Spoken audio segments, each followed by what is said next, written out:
पञ्चमोऽध्यायः। ॐ भुः ॐ भुवः ॐ स्वः। हरिः ॐ नमस्ते रुद्रमन्यव उतोत इखवे नमः। बाहुभ्यामुत ते नमः। जाते रुद्रशिवा तनूरघोरा पापकाशिनी।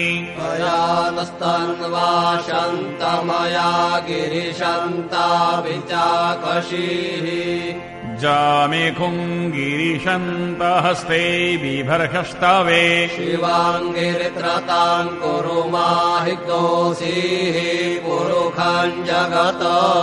शिवेन वचसा त्वा गिरिशच्छावदामसि। यथा नः सर्वमिज्जगदयक्ष्मग्गो सुमना असत। अद्यवोचदधिवक्ता प्रथमो दैव्यो भिखक। बहिश्च सर्वाञ्जम् भयम् सर्वांश्च जातु धान्यो धराचीः परासुव। असौ यस्ताम्रो अरुण उत बभ्रोः सुमङ्गलः। ये चैनघ्नो रुद्रा अभितो दिक्षुश्रिताः। सहस्रशो वेदाग्गोहेन ईमहे। असौ यो वसर्पति नीलग्रीवो विलोहितः। उतैदम् गोपा अद्रसरान्नद्रसरान्नुदाहार्यः सद्रष्टो मृडयाति नः। नमोऽस्तु नीलग्रीवाय सहस्राक्षाय मीढुखे। अथो ये अस्य सतवानो हन्तेभ्यो करान् नमः। प्रमुञ्च धन्वनस्त्वमुभयोरात्म्योर्ज्याम्मा। याश्च ते हस्त इखवः पराता भगवो वप। विजन्दनुः कवर्धिनो विशल्यो बाणवाम् उत। अनेशन्नस्य जा इखव आभुरस्य निखङ्गदेः। जाते हेतिर्मीदुष्टमहस्ते बभूवते धनुः। तयास्मान् विश्वतस्त्वमयक्ष्मया परिभुज। परिते धन्वनो हेतिरस्मान् व्रणक्तु विश्वतः। अथो ज एकोदिस्तवारे अस्मान्निदेहितम्। अवतत्य धनुष्वग्गुम् सहस्राक्षशते खुदे। निषिर्य शल्यानाम् मुखा शिवो नः सुमना भव। नमस्त आयुधायानातताय धृष्णवे। उभाभ्यामुत ते नमो बाहुभ्याम् तव धन्वने। मानो महन्तमुत मानो अर्भकम् मान उक्षन्तमुत मान उक्षितम् मा। मानो वधीः पितरम् मोदमातरम् मानः प्रियास्तन्वो रुद्ररीरिखः। मानस्तोकेतनये मान आयुखि मानो गोखुमानो अश्वेखुरीरिखः। मानो वीरान् रुद्रभामिनो वरीर्हविमन्तः सदमित्वा हवामहे। नमो हिरण्यबाहवे सेनान्ये दिशाम् च पतये। नमो नमो वृक्षेभ्यो हरिकेशेभ्यः पशूनाम् पतये नमो नमः। सक्पिञ्जराय तीखीमते पथीनाम् पतये नमो नमो। हरिकेशायोपवीतिने पुष्टानाम् पतये नमः। नमो बभ्रुषाय व्याधिने नानाम् पतये नमो नमो। भवस्य हेत्यै जगताम् पतये नमो नमो। रुद्राय ततायिने क्षेत्राणाम् पतये नमो नमः। सूताय हन्यै वनानाम् पतये नमः।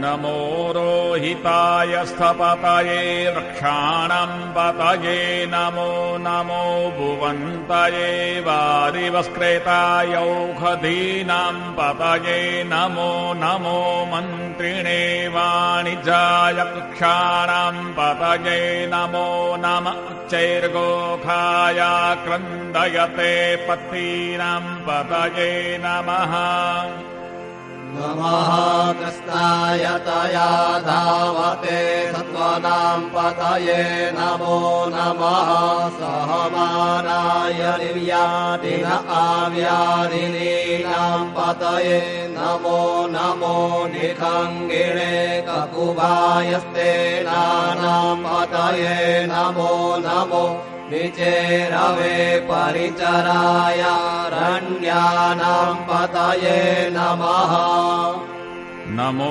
वञ्चते परिवञ्चते स्थायूनाम् पतये नमो नमो निखङ्गिण इहुदिमते तस्कराणाम् पतये नमो नमः स्रकायिभ्यो जिगागुषद्भ्यो मुष्णताम् पतये नमो नमो जीमद्भ्यो नक्तञ्चरद्भ्यो विक्रेन्तानाम् पतये नमः नम उष्णीक्षिणे गिरिचराय कुलोञ्चानाम् पतये नमो नम इघोमद्भ्यो धन्वायिभ्यश्च वो नमो नम आतन्वानेभ्यः प्रतिदधानेभ्यश्च वो नमो नम आयच्छद्भ्यो सद्भ्यश्च वो नमः नमो विसृजद्भ्यो विद्यद्भ्यश्च वो नमो नमः स्वपद्भ्यो जागृतभ्यश्च वो नमो नमः शयानेभ्य आसीनेभ्यश्च वो नमो नमस्तिष्ठद्भ्यो दावद्भ्यश्च वो नमः नमः सभाभ्यः सभापतिभ्यश्च वो नमो नमो श्वेभ्यो श्वपतिभ्यश्च वो नमो नम आव्याधिनीभ्यो विविध्यान्तिभ्यश्च वो नमो नम उगणाभ्यस्त्रिगोहतिभ्यश्च वो नमः नमो गणेभ्यो गणपतिभ्यश्च वो नमो नमो व्रातेभ्यो व्रातपतिभ्यश्च वो नमो नमो ग्रेत्सेभ्यो ग्रेत्सपतिभ्यश्च वो नमो नमो विरूपेभ्यो विश्वरूपेभ्यश्च वो नमः नमः सेनाभ्यः सेनानिभ्यश्च वो नमो नमो रथिभ्यो अरथेभ्यश्च वो नमो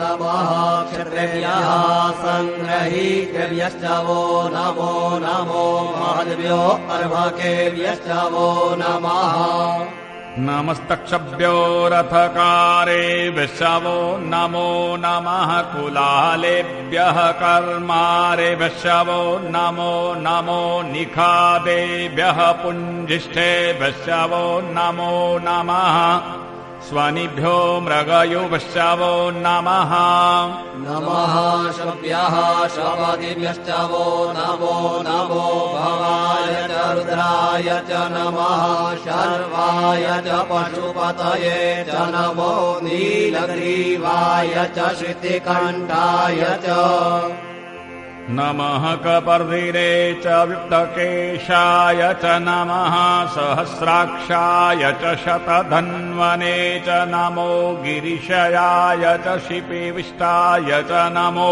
मीढुष्टमाय चेकुमते च नमो रस्वाय च वामनाय च नमो बृहते च वरेखीयसे च नमो वृद्धाय च सवृद्धे च नमो ग्राय च प्रथमाय च नम आशवे च जिराय च नमः शीघ्राय च शीभ्याय च नम ऊर्म्याय च वस्वन्याय च नमो नादेयाय च द्वीप्याय च नमो ज्येष्ठाय च कनिष्ठाय च नमः पूर्वजाय च परजाय च नमो मध्यमाय च पगल्भाय च नमो जगन्याय च बुद्ध्याय च नमः सोऽव्याय च प्रतिसर्याय च नमो याम्याय च क्षेम्याय च नमः श्लोक्याय चावसान्याय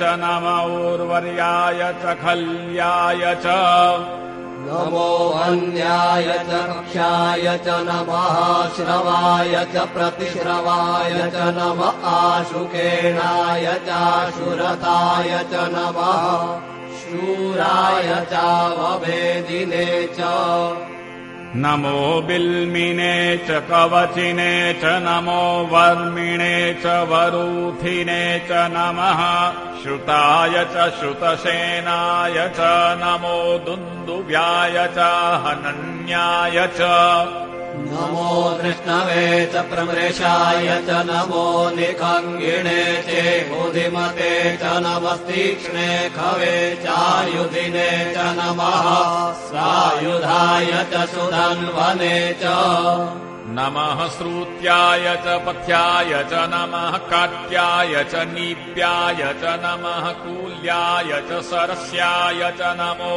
नादेयाय च वैशन्ताय च नमः कूप्याय चावर्याय च नमो वीर्याय चातप्याय च नमो वेग्याय च विद्युत्याय च नमो वर्क्याय चावर्क्याय च नमो वात्याय च रेक्ष्म्याय च नमो वास्तव्याय च वास्तुपाय च नमः सोमाय च रुद्राय च नमस्ताम्राय चारुणाय च नमः शङ्भवे च पशुपतये च नमः उग्राय च भीमाय च नमोऽग्रे वदाय च दूरे वदाय च नमो हन्त्रे च हनीयसे च नमो वृक्षेभ्यो हरिकेशेभ्यो नमस्ताराय नमः शम्भवाय च मयोभवाय च नमः शङ्कराय च मयस्कराय च नमः शिवाय च शिवतराय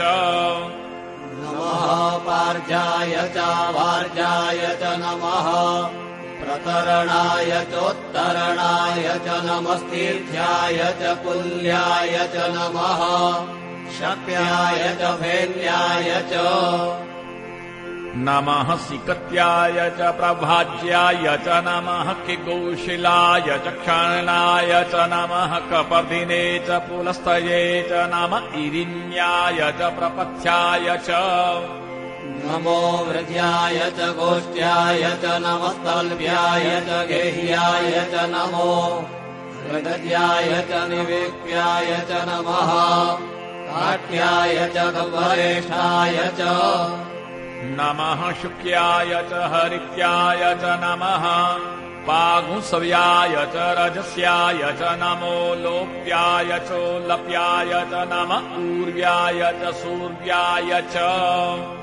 नमः पर्णाय च पर्णशदाय च नमः उद्गुरमाणाय च विनते च नमः आखिदते च प्रखिदते च नमः इगुकृतभ्यो धनसर्व्यश्च वो नमो नमो वः किरीटेभ्यो देवानाग्निहृदयेभ्यो नमो विचिन्वकेभ्यो नमो विक्षिणत्केभ्यो नमः आदिरेहतेभ्यः द्रापे अन्धसस्पते दरिद्रनीललोहित आसाम् प्रजानाम् मेघाम् पशूनाम् माधेर्मारोन्मोचनः किञ्चनाममत इमा रुद्राय तव सेकपर्धिने क्षयद्वीराय प्रभरामहे मतिः तथा शमसद्विपदे चतुर्फले विश्वम् पुष्टम् ग्रामे अस्मिन्ननातुरम् जापे रुद्रशिवा तनुः शिवा विश्वाः भेखजी शिवा रुद्रस्य भेखजी तया नो मृडजीवसे परिणो रुद्रस्य हेतिर्वृणक्तु परिपेक्षस्य दुर्मतिरगायोः वस्तिरामघवर्यस्तनुपमीढवस्तोकायतनयाय मृड मेढुष्टम शिवतम शिवो नः सुमना भव परमे वृक्ष आयुधान् निधाय कृत्रिम् वसान आचर पिनाकम् विभ्रजागहि विकिरिद्रविलोहित नमस्ते अस्तु भगवः शास्ते सहस्रको हेतयोऽन्यवस्मान्निवपन्तु ताः सहस्राणि सहस्रशो बाह्वोस्तव हेतयः तासामीशानो भगवः पराचीना मुखाकृति असङ्ख्याता सहस्राणि ये रुद्रा अधिभूम्याम् एकाग्सहस्रयोजने वदन्वानि तन्मसि अस्मिन्महत्यर्णवेऽन्तरिक्षे भवा अधि एकाग्सहस्रयोजने वदन्वानि तन्मसि नीलग्रीवाः शितिकण्ठा दिवग्गुं रुद्रा उपश्रिताः एकाग्सहस्रयोजने वदन्वानि तन्मसि नीलग्रीवाः शितिकण्ठाः शर्वा अधः क्षमाचराः एकाग्सहस्रयोजने वदन्वानि तन्मसि जे व्रेक्षे कुशपिञ्जरा नीलग्रीवा विलोहिताः एकाग्सहस्रयोजने वदन्वानि तन्मसि जे भूतानामधिपतयो विशिखासः कपर्दिनः एकाग्सहस्रयोजने वदन्वानि तन्मसि जे पथम् पथिरक्षय ऐलभ्रेदा आयुर्युतः